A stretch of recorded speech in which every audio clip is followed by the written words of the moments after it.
As you stand in your now,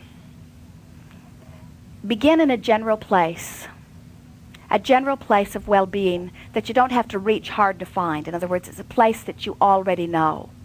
So you would say something like, for the most part, I know that well-being exists upon this planet.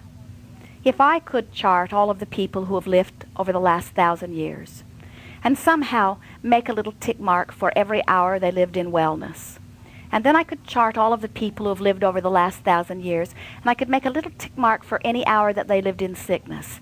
As I compare the two, I would discover that well-being is so dominant that not well-being is hardly a ripple in those statistics. As I behold this planet spinning in its orbit in perfect proximity to other planets, isn't that remarkable?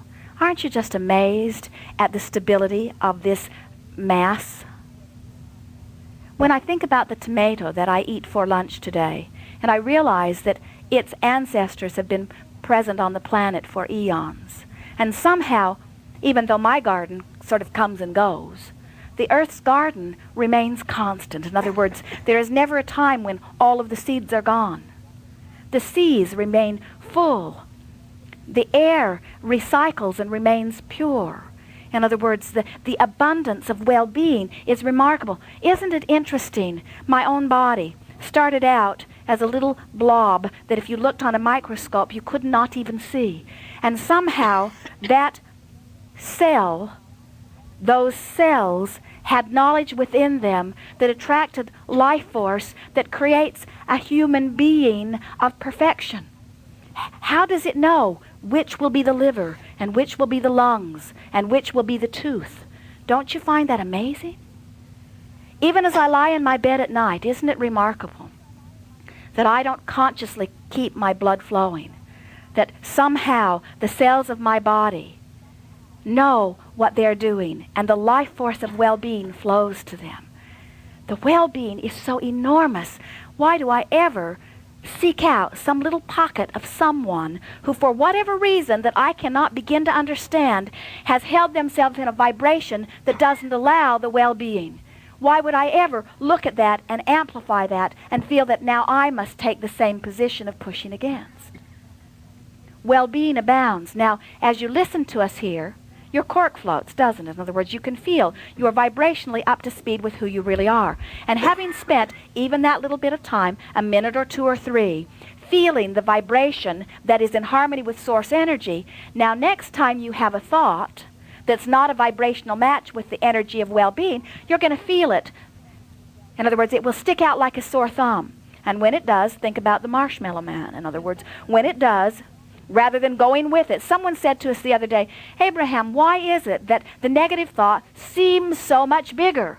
What? She said, I know what I want, and yet I keep thinking about what I do not want. How is this? Why is the negative so much more dominant? And we say, it isn't. It's much less dominant. But what happens is, as you achieve vibrational harmony with it, then as that is the vibration that you are accustomed to offering, then that's the vibration that is shown to you everywhere you go. You get the sense of it? I want to give you a new phrase. I will set my own tone.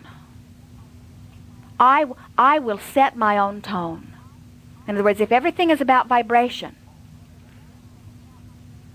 then why not feel around until my cork really floats and stay there 17 seconds, 34 seconds, 51 seconds, 68 seconds until I'm really in vibrational sync with that high, fast frequency, and then step out into my day.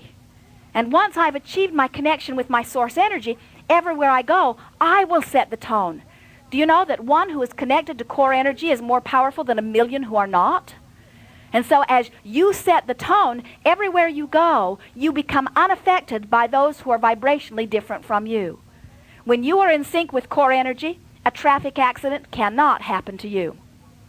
You could not go to a place where an earthquake was about to happen, or a bomb was about to explode, or an airplane was about to go down. You could not find yourself there because vibrationally you are different from that. In other words, the two cannot come together.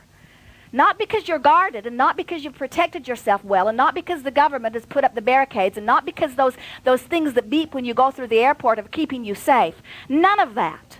But because you have set a vibrational tone, that means you only can gravitate to, and things only can gravitate to you that are a vibrational match to the well-being that is the signal that you are offering. You get the sense of this? Oh, it is so liberating. You see, as long as you believe that there are things out there like earthquakes or volcanoes or bombs or bad things that can get you, then you live a life of guardedness where you are retreating further and further and further into darker and more remote, isolated corners. And every step backward you take, the more you resent those that are out there that are driving you from your freedom.